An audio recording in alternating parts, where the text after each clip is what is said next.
Rights Watch and Amnesty International frequently publish reports, often harshly criticizing the UAE. The United States State Department has their own reports, and my colleagues are going to go in more detail regarding the specifics. And I just want to instead draw your attention to certain key areas of deficiencies. And I would like to offer sincere but constructive criticism to an important actor to regional politics and an important member of the international community, which is the UAE. The UAE needs to improve many of the issues on human rights. One of them is, for example, improvement of women's rights in general. We said it's a safe place where many people settle down, raise their families, but there's much uncertainty in terms of domestic violence, abuses against women, and particularly non-citizen women. There are issues of harassment, discrimination, and especially for migrant workers who may be often at the mercy of the goodwill of their employers. Recently, there are other events. We've talked about the recent Qatar situation. And there's been a quite interesting regression on the expression of freedom. I mean, a child wearing a specific soccer jersey, which may have Qatar Airways, may be pursued for almost criminal, maybe almost perceived as a criminal because of wearing a particular shirt. Now, this is a regression because the UAE and Dubai in particular are known as quite liberal places, and many entrepreneurs settle there and invest there and live there. And we're talking about, I don't know, I'm of Turkish origin. There's this Turkish guy who is an internet phenomenon. He's based in Dubai. He's famous for his salt bee. You know, he's pouring salt like this. If you just hashtag saltbee, you'll see his name is Nusret. And, you know, you have many entrepreneurs like him who choose Dubai as a place to settle because they find it as an important center on the region. Now, but then a child wearing a soccer jersey or not being able to wear one of the most popular teams' soccer jersey is quite an important regression.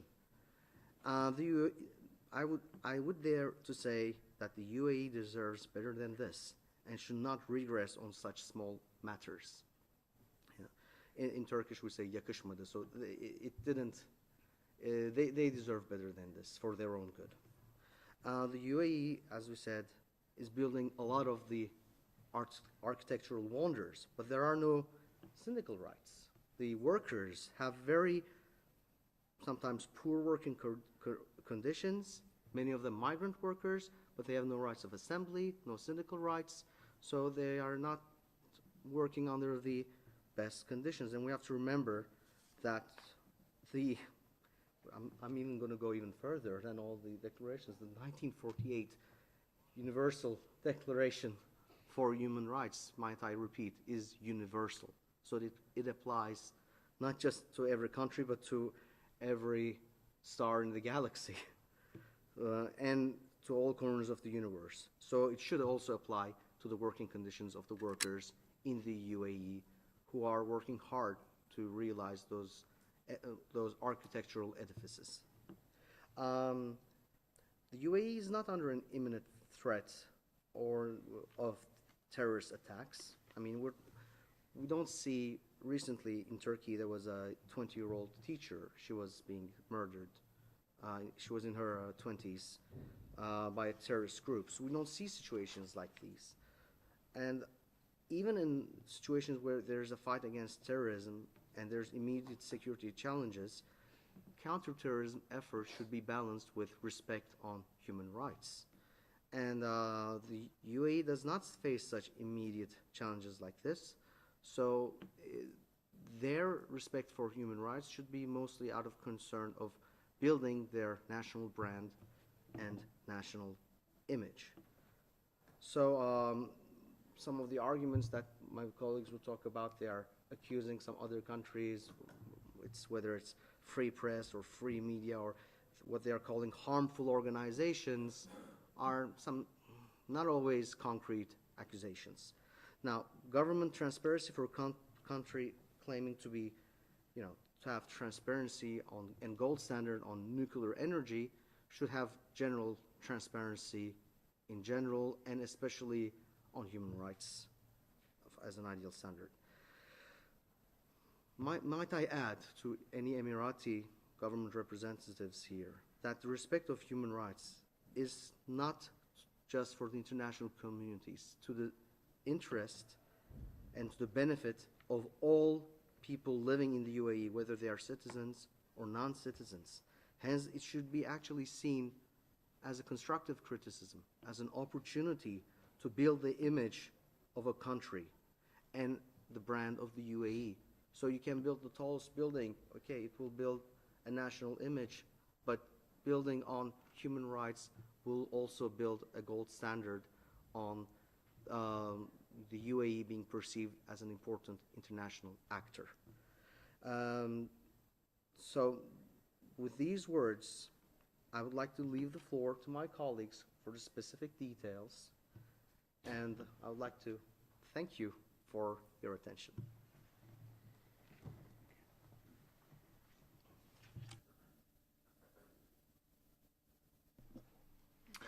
I thank you, Mr. Dirios, for your introduction on the approach of human rights by the United Arab Emirates. And maybe we can go into details of the human rights violation in the Emirates with Mrs. Safwa Aissa, who is Executive Director of the International Center for Justice and Human Rights. Please, you have the floor. Merci. Je ne sais pas si ça marche, hein? Je pense. Oui. Merci, mesdames et messieurs. Je vous remercie d'être présents aujourd'hui. Hein, just a technical information. You have a translation yes. on channel 3 into English. Two. Or two. Two. On va changer peut-être. Two. Trois. Two. Channel 2, sorry. Non.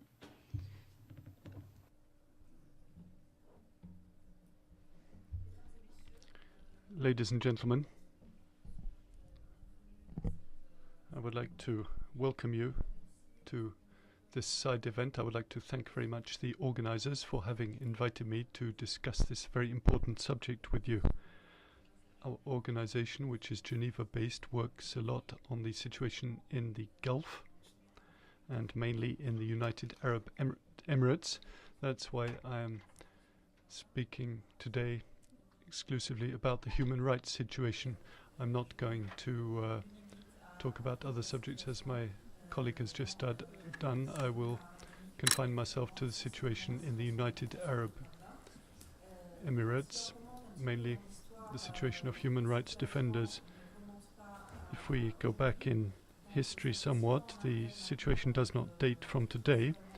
It was 6 years ago, mainly in March 2011, that about 100 militants, teachers, lawyers and students and eminent personalities in the United Arab Emirates chose to reflect on the situation of the country in terms of politics and social policies in order to guarantee more rights in the country. That's why they launched a petition for reform. It was a petition addressed to the Emirati authorities calling for free election of the members of the Federal National Council, in other words the Emirati Parliament, by all citizens, and a reform of the laws and the constitution to allow for more plurality in the country, because the Emirati law does not allow political parties to be created in that country. Since that petition, well, it was expected that the authorities would react positively to this petition because many of the people who were demanding the reform were members of the government at that time and were part of the country's politics at that time. So their intention was to peacefully ask for reforms to the political system that was in place at that time. But what happened was totally the opposite. The response of the authorities was very repressive, and the authorities considered this petition to be an attack on the state and an encouragement of disobedience, civil disobedience, and failure to respect the law, and that it was threatening the security of the state. So it became a threat to the Emirati authorities. Severe repression was then carried out by authorities, and this led to many forced disappearances, arbitrary detentions, torture as well. And among the people arrested there were human rights defenders, lawyers, bloggers, and signatories of the petition, who were therefore the systematic targets of the state security apparatus and the state itself. So there were mass arrests that took place between March 2012 and December 2012, and among the persons arrested were members of the association Al-Islah, which was an association that was doing peaceful work for social association in the country. Many members of that association were arrested and they were tried.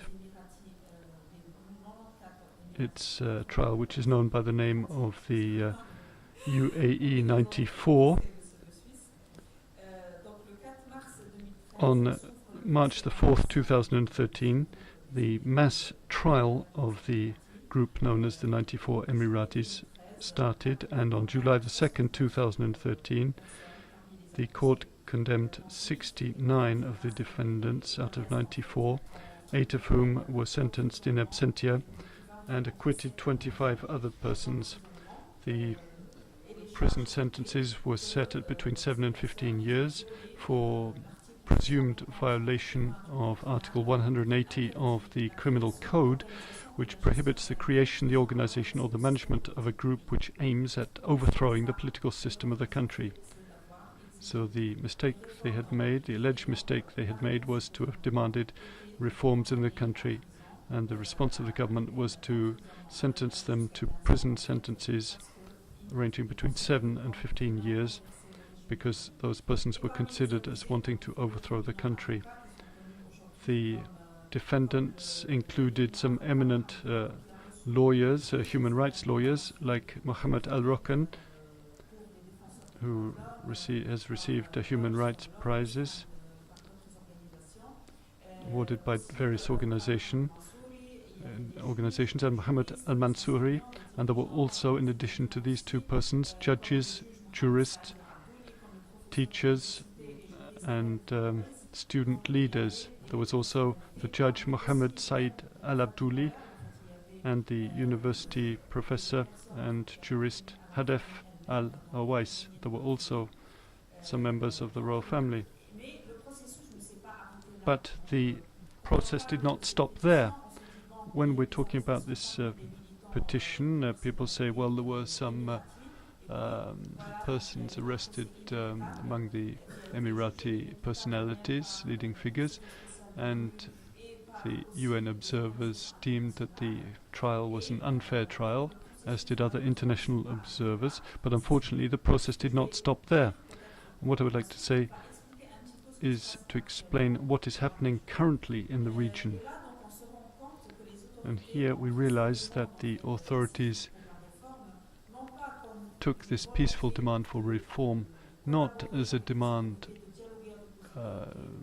to collaborate with and talk to the authorities in order to guide the country more towards democracy and political stability, but the demand was interpreted as a threat to the stability of the country. Obviously, the context at that time was the context of the Arab Spring. So the regime that was in place did not content itself with repressing its own citizens, but engaged in a war against the Arab Spring and conducted a counter-revolution in the whole region. They began by arresting residents and migrant workers who were residents in the UAE. So UAE residents and migrant workers, above all Egyptians, were arrested.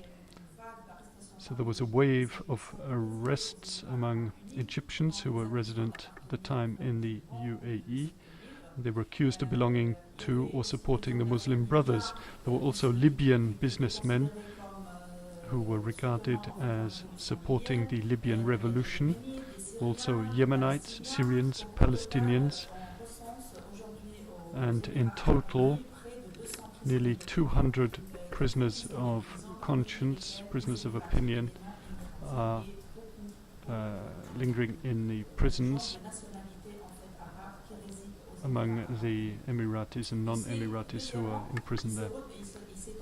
Secondly, the regime also enlisted the support of repressive laws which aim at restricting the freedom of expression. Since the Arab Spring, state security and terrorism have become pretexts used by the authorities to repress peaceful activists and political opponents. As far as the laws are concerned, there are two main laws which are very important in the Emirates and which pose a problem right up to today. That is the law on cyber crime, which was amended in 2012, and the anti-terrorism law, which was promulgated in 2014. These two laws pose enormous problems because they are used not as a pretext to create law and order in the country, but as a pretext to reduce to silence any activist, militant or opponent to the government. We will see in a moment how the authorities and the legal authorities use these laws to unfairly and inequitably judge militants, activists and human rights defenders. In the name of these two laws, a wave of forced disappearances was seen, arbitrary detentions and unfair trials which aim only at criminalizing human rights defenders. The death penalty is used frequently and arbitrarily under the law against terrorism, and also the law on cybercrime makes it possible for any attack on the symbols of the state or any insults or any criticisms of the president are punishable by prison sentences up to 15 years. For example, in March 2014, it was under the law on cybercrime that Osama al-Najjar was arrested and then sentenced to 3 years imprisonment for having posted just tweets that mentioned the detention of his father Hussein al-Najjar and having mentioned the ill treatment that he was subjected to. In August 2015, the authorities arrested Dr. Nasser bin Gait, who is an academic and an economic consultant in the military field. He was kept in a secret prison for 8 months until March 2017, the date of his trial, when the Federal Court of Appeal of Abu Dhabi, presided over by an Egyptian judge, sentenced him to 10 years imprisonment for having published on his personal Twitter account a comment criticizing the Egyptian government. He criticized the policy of the Egyptian government in this tweet, and he was judged on account of this, and the charges held against him were that by publishing this tweet he committed a hostile act against a foreign state, Egypt, and he posted false information about the government of the UAE, and he incited people to hatred against the government, and he was also accused of cooperating with the party Ummah, which is an Emirati party that was created outside of the UAE by exiles. So it was because of this tweet which was a very simple matter for him, that he received his prison sentence of 3 years. During his trial, he informed the judge of the torture and ill treatment that he had received, but the judge refused to hear him. After his sentencing, Dr. bin Gait embarked on a hunger strike in order to contest his unfair trial and to contest the fact that this trial had been presided over by a judge of Egyptian nationality, which calls into question the validity and reliability of this trial, because he was sentenced for having committed an act that was hostile to Egypt, and he was judged by a judge of Egyptian nationality. In December 2015, the Jordanian journalist Taysir al-Najjar, a member of the Journalists Trade Union and of the Jordan Writers Association, was arrested by the state security services and then was forced to disappear for months before, on March the 15th, 2017, the Federal Court of Abu Dhabi sentenced him to 3 years imprisonment and to a fine of 500,000 Emirati dirham, following a comment published on Facebook, which was considered by the authorities as a threat to national security and compromising public order by virtue of the Federal Law number 5 of 2012 on the fight against cybercrime. In July 2014, during the Gaza conflict, Taysir al-Najjar published the following message on Facebook, message intended for journalists and writers who do not like the resistance in Gaza. In a case, there is always one party that's right and the other which is wrong.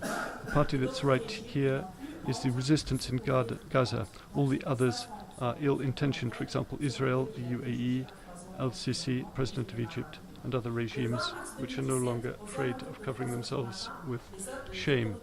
On March the 20th, 2017, at about 3 o'clock in the morning, the Emirati authorities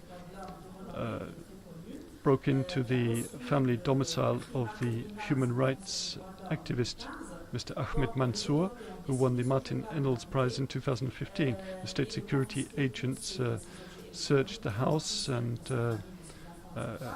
without a warrant and confiscated all the computers and cell phones of the family, including those of his children and wife. And he was then carried off by force and kept at an unknown location. So the place of his detention was kept secret until the UN experts published a communique calling on the authorities to publish the place, to disclose the place where he was being held. And the authorities praised the competencies of Mr. Mansour and his cooperation with the UN authorities specialized in this field. Following this visit, the authorities agreed to communicate where Mr. Mansour was being held under the pressure that was being applied to them. And they said that he was being held in a place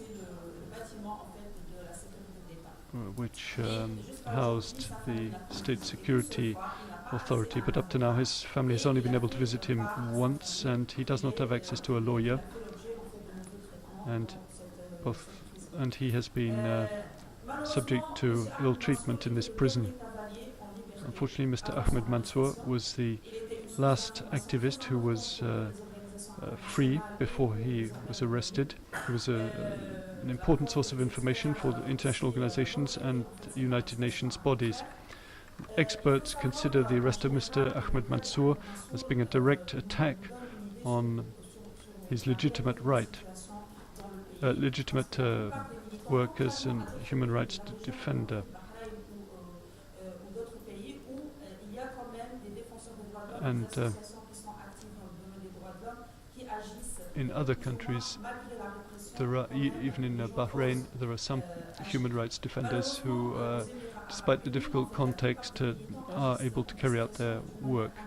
But in UAE, such human rights defenders have to work in secret due to fear of reprisals against their family members. So, due to fear of these reprisals. They often refuse to give the names of people. And we know that there are dozens of cases of people, including women, who are deprived of their passports and deprived of the possibility of studying and their income, and they cannot even get access to their bank account, and are deprived of their property simply because they are close to a prisoner or a human rights defender. Among the serious violations that we are currently witnessing, there is the case of revocations of nationalities. There are many such cases for certain people due to their activity on Twitter. It's the case, for example, of 3 members of a family, Asma, Dua, and Omar al-Siddiq, the children of the political prisoner Abdelrazak al-Siddiq. In order to punish him, they have been deprived of their nationality and their papers, so you can imagine their situation. These young people cannot continue their studies, and it's going to be difficult for them to work. Often when the authorities revoke a nationality, they are Emirati citizens, they are not foreign residents. Often they are asked to leave the country when they're deprived of their nationality. And the situation in the prison called Al-Razin is also alarming and is taking a turn for the worse. We learned a few weeks ago that searches are being carried out there, and they're also searching the intimate body parts. Imagine what this means in such a conservative country.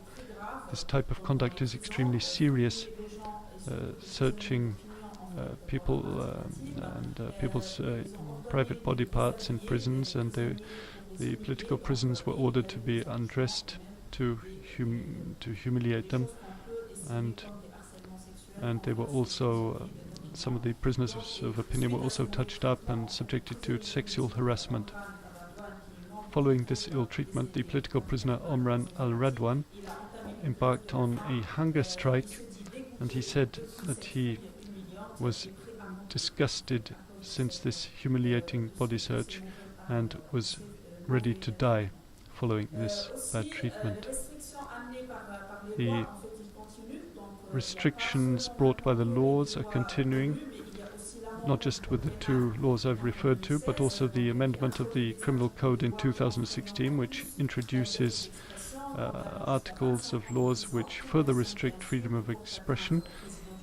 Anyone who insults or attacks the president of the country or the symbols of the state can be sent to prison for up to 25 years. And nearly 200 prisoners of opinion, prisoners of conscience, among whom prisoners who have completed their sentence are still have completed their sentence but are still in prison. And today, under the new law against terrorism, the authorities are arbitrarily extending the prison sentences of political prisoners. This is the case of Osama al-Najjar and Ahmed al-Bula and others who have been transferred to so-called advisory centers, Munasaha, which are dedicated to persons who constitute a danger. But Osama al-Najjar was judged under the law on cybercrime, but at the end of his sentence he is being transferred to a Munasaha center intended for terrorists. Despite their active presence on the Human Rights Council, the Emirates, UAE, as a member of the Council, have not ratified inter alia the International Covenant on Civil and Political Rights, nor the International Covenant on Economic and Social Rights. After the arrest of Ahmed Mansour, the reliable information on human rights violations is becoming more and more difficult to obtain.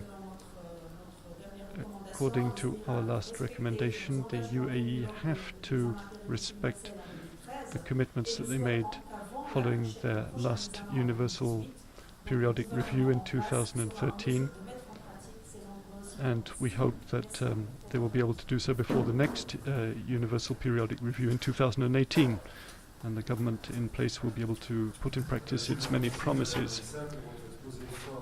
Thank you, Mrs. Aissa, for your extremely well documented presentation on human rights violations in the United Arab Emirates. As we have heard, these violations also affect foreign nationals.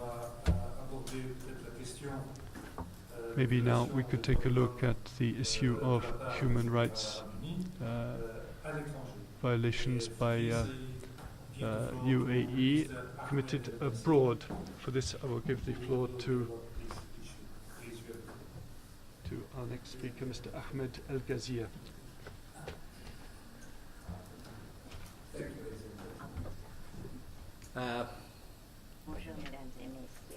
In case you are wondering, maybe I've lost my way. I mean, what's the topic of Libya is doing related to the UAE? Rest assured that I think I'm invited to the right event.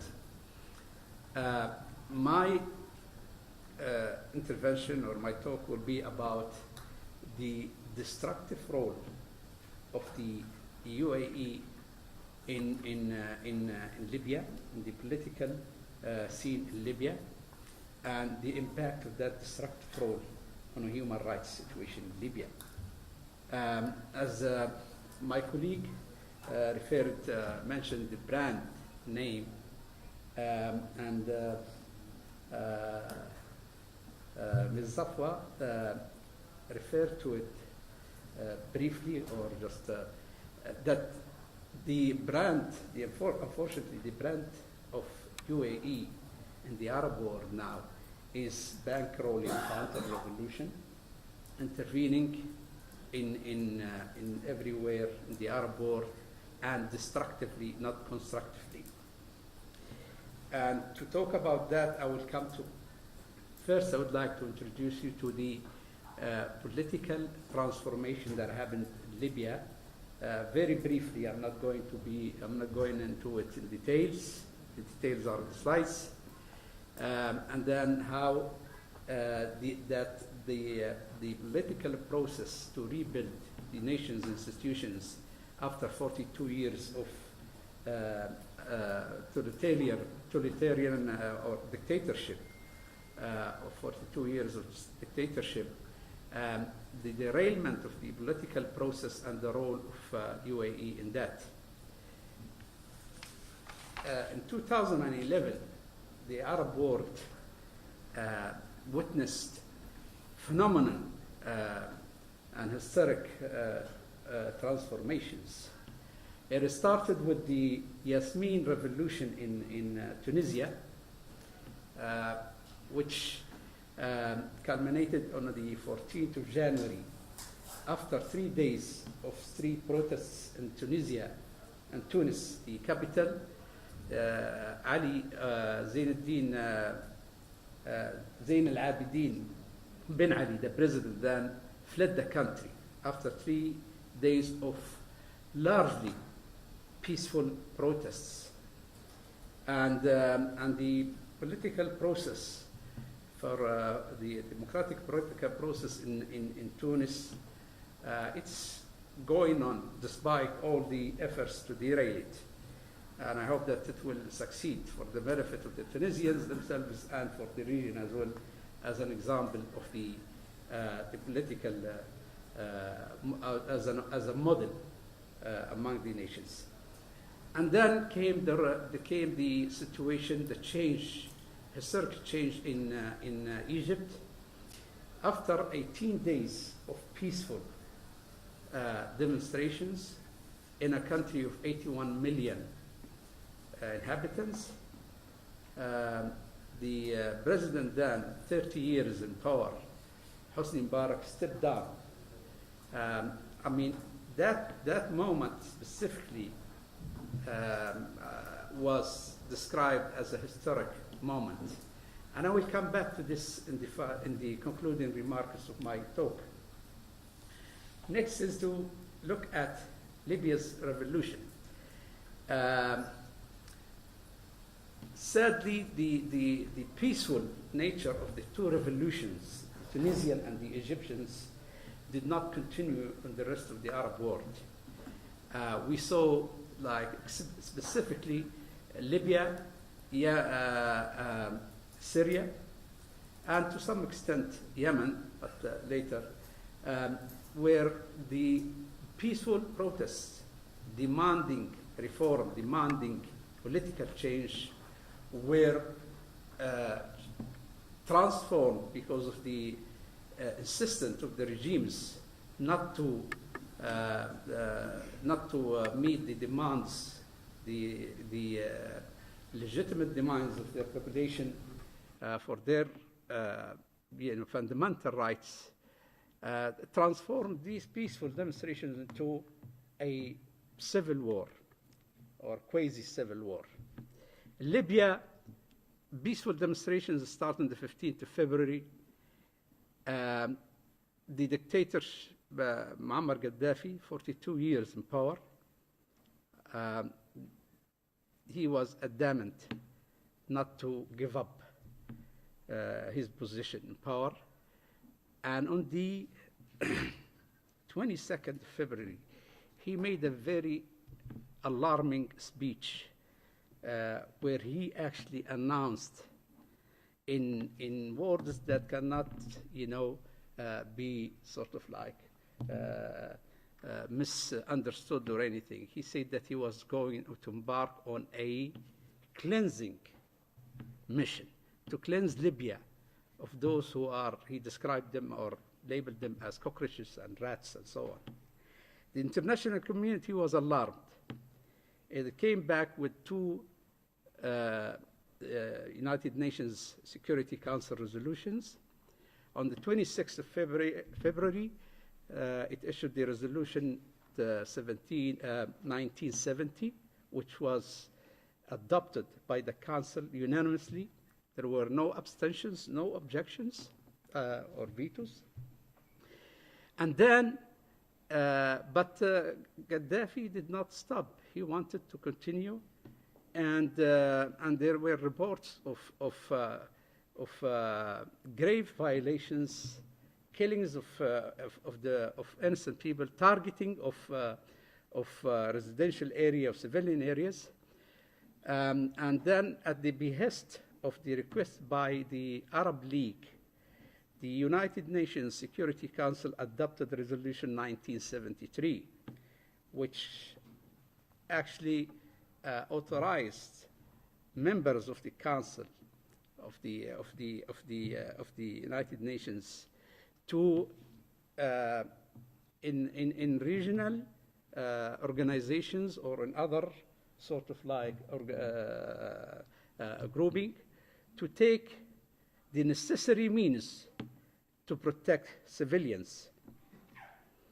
That decision also imposed a no-fly zone over Libya to prevent the use of air force by Gaddafi to bomb areas. And the decision was, the resolution was adopted on the 17th of March with 10 voted for yes, and 5 abstained, among them the 2 permanent members, China and Russia. They did not veto it.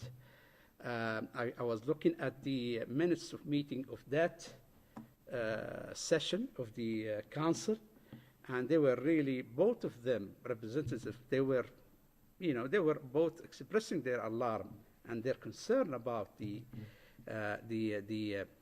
behavior of Gaddafi's regime, but they wanted more sort of like time and so on to do. So they did not object. On the 19th of March, 2 days later, the NATO alliance imposed the no-fly zone and stopped Gaddafi's forces, which were at the outskirts of the second largest city, Benghazi. And then we went into a war for 6 months. I mean, it lasts from February to August. August 23rd, Gaddafi fled Tripoli. He lost power. He went into hiding in the country. Then he was eventually, as we see next, he was eventually captured in Sirte, his hometown, and then he was killed on the same day, according to the coroner report, injuries he sustained from a fight that ensued while he was trying to flee Sirte. And then the National Transitional Council that was leading the revolution at that time declared end of hostilities and on the 23rd of October, and declared adopted it as a national day of independence. Next is that we look into the political process in Libya. First, we start with the roadmap that was adopted by the NTC on the 3rd of August in a constitutional declaration. That's the transitional constitution of Libya for the period, in this transitional period. It was the first constitution in Libya since Gaddafi abolished the constitution of the independence on the 1st of September 1969. So it was the first time that Libya was actually had a formal constitution for 42 years. The constitution drew a roadmap of how to proceed from the current situation, transitional situation, into adopting a permanent constitution and holding national elections and so on. Next is that the progress, despite the fact that the Libyan Revolution started, as I said, it was like a bloody war, but it progressed. Political progress was made. Elections were held on July 2012. The first national elections, they were successful, around 70% of registered voters participated, and 200 members, General National Congress was elected. Next is that the main task of the transition of the General National Congress was to set up or elect a constituent assembly to draft the constitution of the country, and this was supposed to end around December 2013, where there will be the transition from transitional area phase into a permanent phase. But delays were inevitable, reason that I will not go into details here. Next is that despite this delay and despite the political wrangling and so on, there were dialogues, there were negotiations, and they reached an agreement. But some people were not happy with this, and so an opportunity to take action to derail the political process, the peaceful political process, came on the scene a retired military officer with the name of Khalifa Haftar, who was propped up by, later as we explained, by external regional powers, and he declared I mean, not verbatim, but in the details of it, is that it was a military coup. He started a military campaign in Benghazi, which later moved a couple of weeks later in Tripoli, and then came the response in July 2014, where militias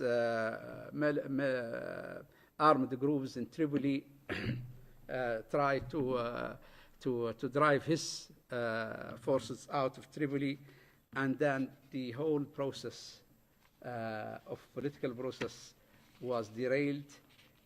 Political division happened.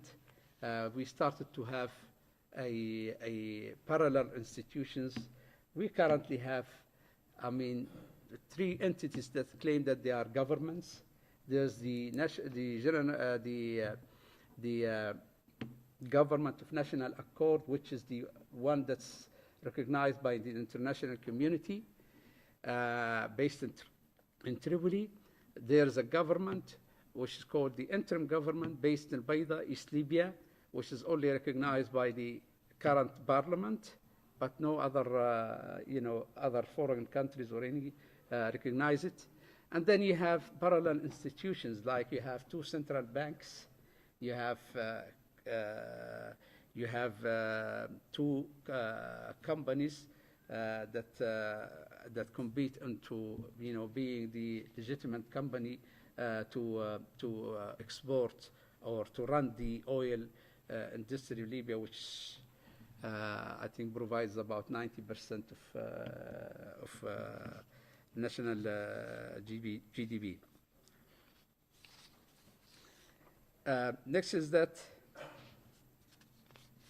we come to the impact on human rights of this derailment of the situation in Libya.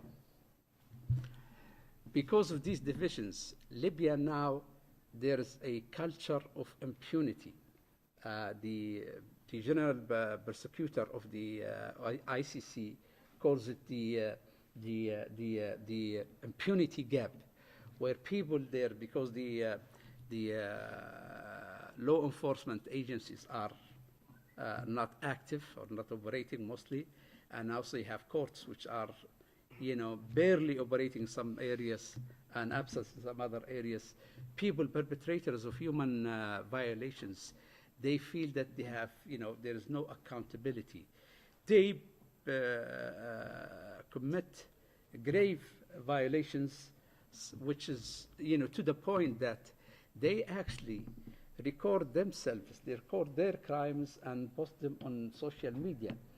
If you look on Libyan web pages, on Libyan pages on social media like Facebook or on Twitter accounts, you can see this example.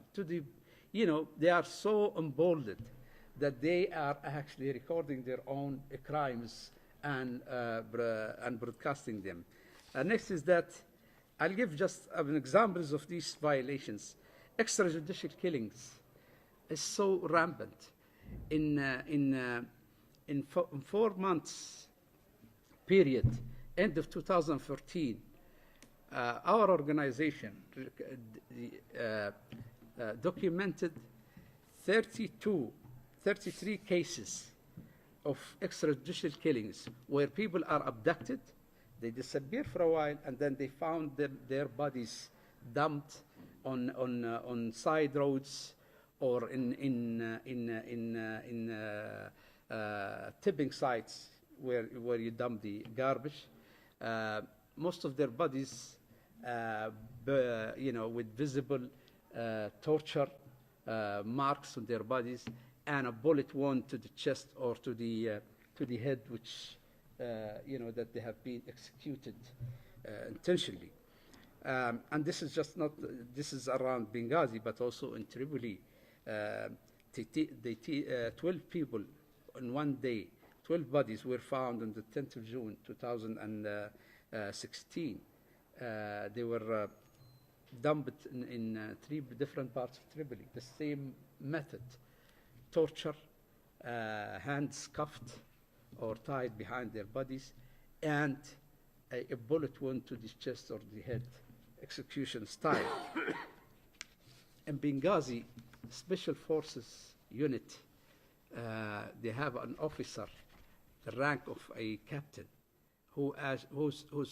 we have documented several videos where he actually himself, his group, documenting him either himself carrying out extrajudicial killings or giving orders to his subordinates to carry those executions, and documenting and publish them on Facebook and on other social media accounts.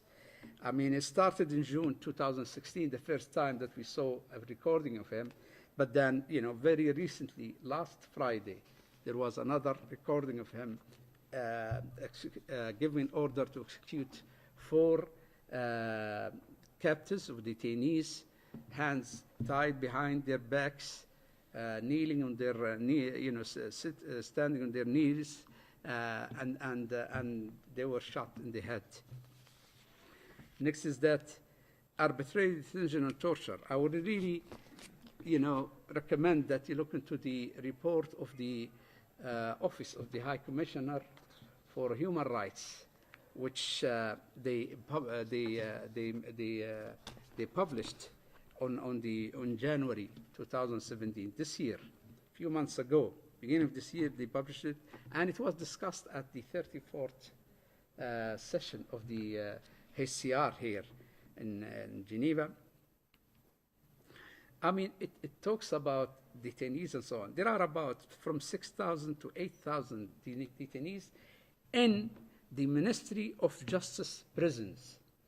Now, that's just the official, of course, official. Now, you have the other militias, which are more than 600 people, some people count them, throughout the country, who they have their own illegal detentions, and nobody knows how many are detained there. In one detention center in Tripoli, in the airbase, Maitiga airbase, they admitted to the UN SMEL, the United Nations mission, support mission in Libya, they admitted that they have 1,700 detainees, among them in one location, in Tripoli airbase, Maitiga called, and where among them 200 women and 120 children, just one location. I mean, held in inhumane, super overcrowded cells, no medical care, very lack of any facilities that they can sustain, and they are not allowed to go out. I mean, even to have air. This is all documented in the report of the Office of the High Commissioner for Human Rights. Very recently, last week, the panel, the United Nations Security Council panel, Libya, experts in Libya, it also reported these and many other violations in their recent report published on the 1st of June. Then we come to the UAE and Egyptian interference in Libya.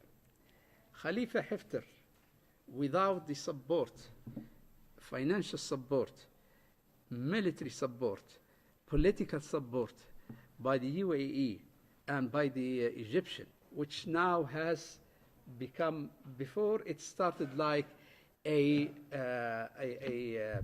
what do you call, not a covert, but covert operations, secret operations. Now they admitted, admitted publicly that they are supporting him at under the guise of, or the claims that they are fighting terrorism. UNC panel on Libya reported many instances of the UAE intervention. I will finish quickly. The United Arab Emirates, they actually tried to intervene and sabotage the Libyan dialogue that was going on in 2015 through which some people amounted to that it was like a bribe, where the head of the UN mission in Libya received a job in UAE after he left his office, and there were leaked emails where he was discussing with them and assuring them that what was his plans. He was not a He was not at that time acting as an independent, impartial arbitrator, facilitator of the Libyan dialogue. In fact, he was working at the behest and trying to carry fulfill the what do you call it? Okay, I have to stop here because of time, running out of time. I'm sorry that I took too long, maybe. Okay. I thank you, Mr. El Ghazir, for his presentation, mainly on the human rights violations in Libya, which was quite a bit out of the subject, and I'm sorry for that. But I would like to take this opportunity to correct maybe a general perception about the Arab Springs, because commonly everybody says that the Arab Springs start in Tunisia in 2011, while the first popular mass demonstrations took part in Gdemizik, which is some kilometers in the desert, far away from the capital of the non-self-governing territory of Western Sahara, which is illegally occupied by the Kingdom of Morocco, and was a popular manifestation of dozens of thousands of people that the Moroccan authorities disrupted violently. This is just to correct the general perception of the Arab Springs. Now we have 10 minutes left for Q&A session, so I invite you to raise your hand and introduce yourself, please.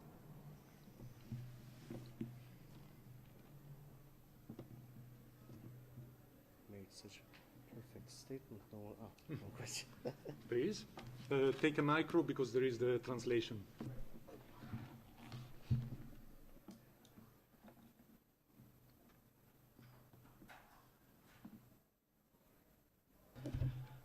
Bonjour. Good afternoon, everybody. Thank you for describing to us something other than what we hear in room 20 and what we read and see in the media. It's very interesting to see a different vision of things.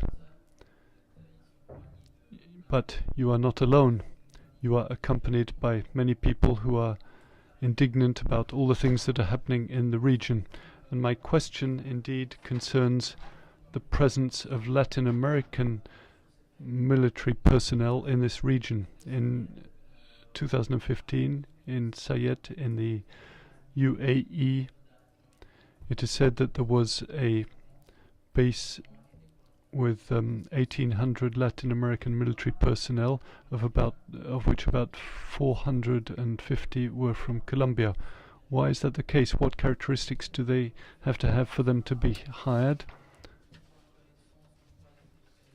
We have some proof that they were involved in actions or interventions in Libya. What's the link between the United Arab Emirates and these countries in the region, and what roles played by Latin American military personnel, if any? Something I'm very familiar with. I can only imagine it's peace operations. You want to? Please. Well, it's no secret that the UAE is actually acquiring the services of what they call security companies, which are really mercenaries. It started in July 2011 when they contracted the then what's called Blackwater, the infamous American security company, which was involved in atrocities in Iraq during the invasion. I haven't heard about Colombian or Latin American mercenaries in Libya. I haven't seen myself any reports of that, but I wouldn't be surprised. I know that they have the UAE involvement in Libya is through its forward air base that they have set up in near Benghazi. So it's mainly in the providing the airplanes for supporting Haftar and equipment.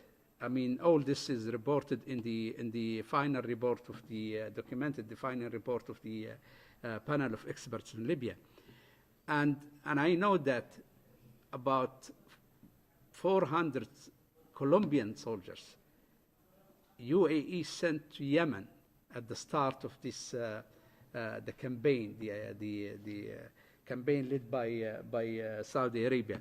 So they were involved in Yemen. There were reports about them there that they were involved in Yemen, but I have no idea of their specific involvement in Libya, whether they had this. I wouldn't be surprised.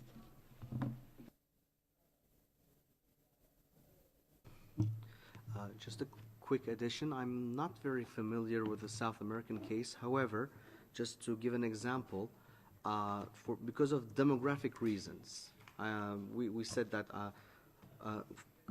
around 20% of Qatar are Qatari citizens, around 10% of the Emirates are Emirati citizens. So I don't know the details of the Latin American, but for sheer demographic purposes, there might have been using support from other countries. And I just want to draw attention that, for instance, Qatar has also not just 10,000 American soldiers in one of the biggest military bases in Qatar, but they also have a small base which was recently ratified by the Turkish parliament of Turkish soldiers. So it could be a demographic thing, but I'm not very familiar with that particular case on Latin America. Thank you.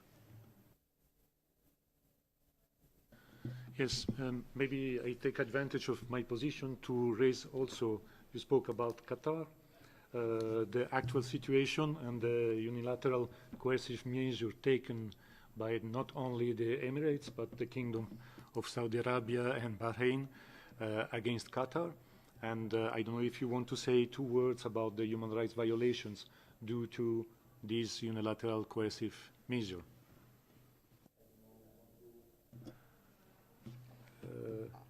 Say 2 words about it. I mean, I mentioned in my speech that it could be a very innocent thing. I gave the example of the soccer jersey. It's a club that I'm sure all of you know about, which is very, very successful European football or soccer team. And I cannot imagine, it's a uniform that almost every country has at least a couple of children wearing those uniforms. And just a simple example, because there's a Qatar Airways, that could be a criminalized offense. I don't want to go too much into detail, but that was as I said, for branding image, UAE is perceived as, very liberal, a lot of economic investments, but then it's regressing on that particular issue of because there's Qatar Airways on that uniform.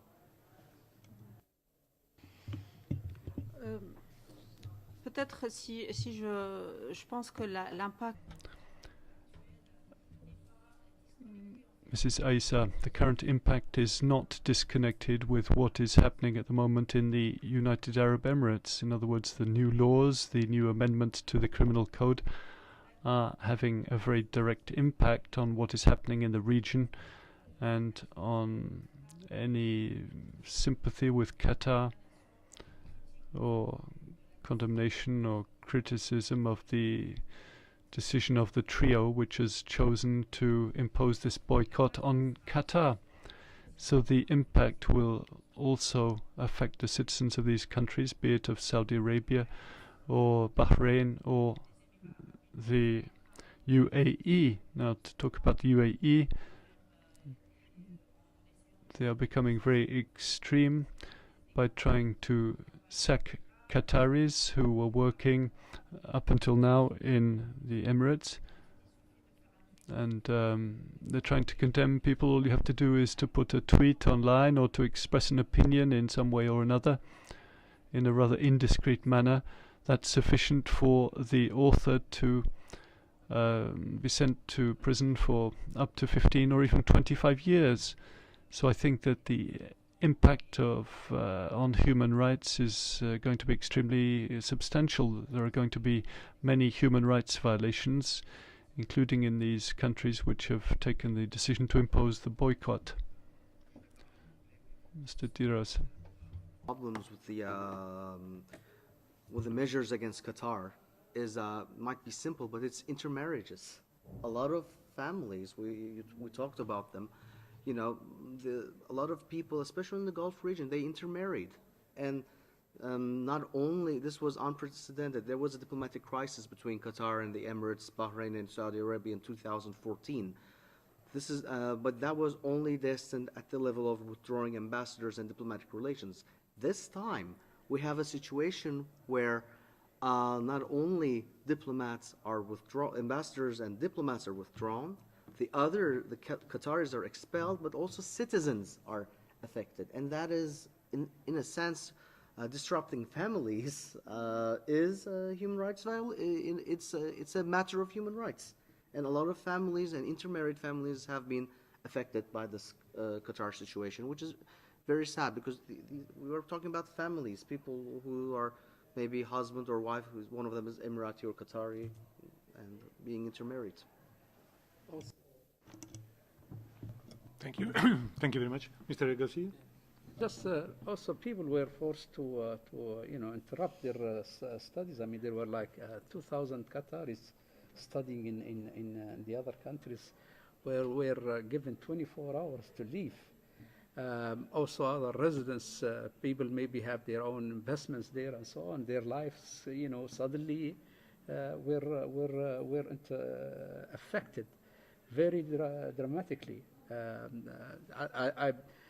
What I heard is that the Qataris did not take any action on residents of other countries, of the other three countries in their country. They did not take any actions, but people were forced for example, to leave